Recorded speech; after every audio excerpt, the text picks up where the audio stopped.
Traditions of cultural landscape are indelibly etched throughout the Czech lands.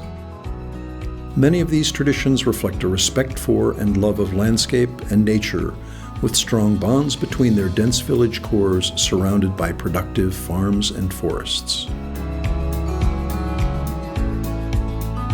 These traditions have recently entwined with international influence in the reimagined winescapes of Southern Moravia.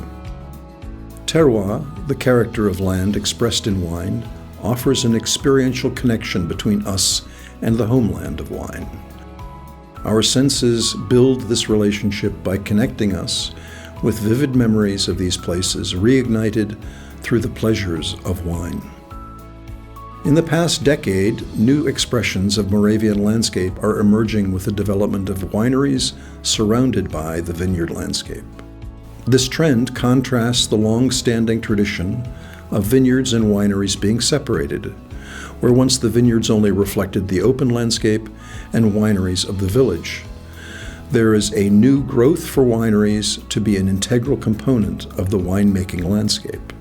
Unlike the long-standing tradition of vineyards and wineries being separated, there is now this growing trend for wineries to form an integral component of the winemaking landscape.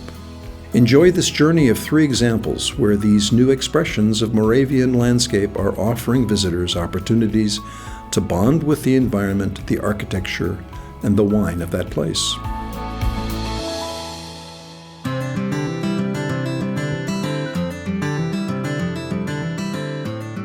The approach to Sandberg Winery is through a long, straight, tree-lined road with the winery sitting on the side of the hill, leaving the horizon uninterrupted. The threshold of the vineyard is marked with a simple wall holding the vineyard name. The axis continues, slicing diagonally through the vineyard. A row of trees on the left suggests your view to the right, where the winery rests on a plinth. Ascent to the winery on stone, temple-like steps brings you to a terrace where a seating area and entrance to the winery greet you. The spatial layering of the interior provides views into the production area, as well as views of the tasting area and expansive landscape view to the south. Departure from Sandberg returns us to the surrounding landscape, with long views across the vineyard to the distant horizon.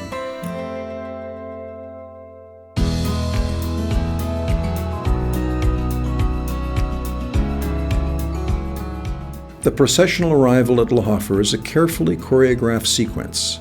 Leaving the car behind, the screen wall bearing the Lhofer brand guides you to the entrance path that slices diagonally through the rows of vines marked across the sidewalk, guiding your eye to rows of vines that lead you to the winery.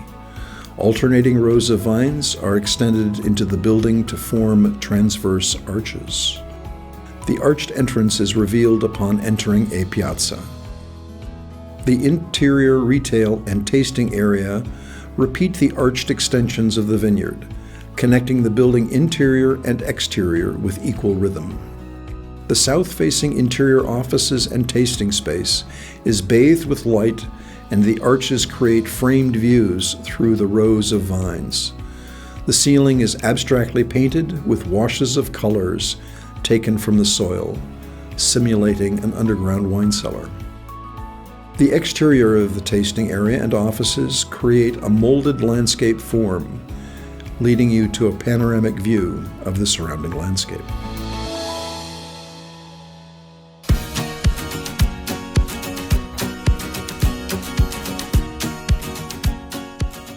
Built on the grounds of an obsolete agricultural collective from the communist era, the Taya Winery has created a complex of diverse functions centered around the wine theme.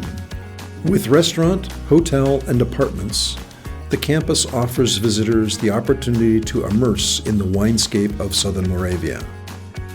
Earth berming along the road emphasizes the roof form that echoes the hills of the Podia National Park. A short walk after leaving the car, visitors enter a central courtyard flanked by earth-bermed apartments in brick vaults echoing the form of traditional wine cellars. In the center of the compound is a refurbished white cube building salvaged from the prior agricultural collective. Inside the central building is reception, retail wine shop, and a restaurant. A terrace on the roof provides panoramic views of the surrounding vineyards and hills of the national park. The wine bottle labels are themed with images of insects, amphibians, and birds that inhabit the national park, as well as rounded stones that remember the ancient river sediments in which the wine is grown.